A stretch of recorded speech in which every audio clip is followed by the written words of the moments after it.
ওই সময় আল্লাহর হাবিবকে কাফেরেরা, সমস্ত আমাদের বিধর্মী ভাইয়েরা, তারা উপাধি দিল আল আমিন। বলেন না সুবহানাল্লাহ। আল আমিন মানে সত্যবাদী। আজকের পুরো সমাজ মিথ্যাতে ছেয়ে গেছে। আল্লাহর হাবিবের যখন বয়স আস্তে আস্তে বাড়ছে, যত বয়স বাড়তিছে, আল্লাহ সুবহানাহু ওয়া তাআলা তিনারা হাবিবের গুনাহগুণ আরো উন্নততর করছেন। আল্লাহ রাব্বুল আলামিন এত সুন্দর গুনাহগুণ দিলেন। আল্লাহর হাবিবের যখন 15 বছর বয়স হলো, এর পূর্বে অনেক ঘটনা, 15 বছর যখন বয়স হলো, আল্লাহর হাবিব দেখলেন আরব জামানায় সামান্য সামান্য বিষয় নিয়ে মানুষেরা নিজেদের ভিতরে যুদ্ধ বিগ্রহে লিপ্ত হয়ে যেত।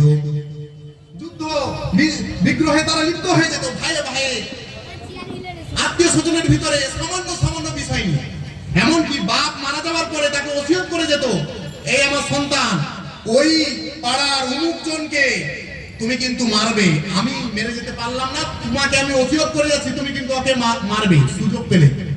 এমন পরিমাণে তারা খারাপ ব্যক্তি ছিল।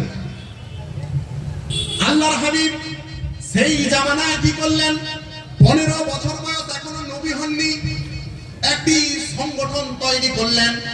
আল্লাহর হাবিব সমস্ত ভালো ভালো ব্যক্তিদেরকে নিয়ে এবং নওজওয়ানদেরকে নিয়ে একটি সংগঠন তৈরি করলেন, যার নাম হলো হিলফুল ফাজুল, শান্তি সংঘ। একটি সংগঠন বানালেন। সংগঠনের মূল উদ্দেশ্য কি? আমি কারো পয়সা নিয়ে নেবো, এটা না। সংগঠনের মূল উদ্দেশ্য ছিল নারীদের মর্যাদা দিতে হবে। কেননা সেই জামানায় মহিলারা জন্মগ্রহণ করলে ইতিহাস খোলেন জীবন্ত পুঁতে দেওয়া হতো। আল্লাহর হাবিব প্রতিবাদ করলেন, আমাদের পুত্রদের, সন্তানদের যেমন ভাবে পিতামাতা ভালোবাসে, পিতামাতার কর্তব্য কন্যা সন্তানদেরকেও ভালোবাসতে হবে। সমাজে পুত্রদের, ছেলেদের যেমন অধিকার, কন্যা সন্তানদেরকেও তেমন অধিকার দিতে হবে। এই আওয়াজ আল্লাহর হাবিব তুললেন। আর কি বললেন? যারা এতিম অসহায় তাদের পাশে দাঁড়াবো।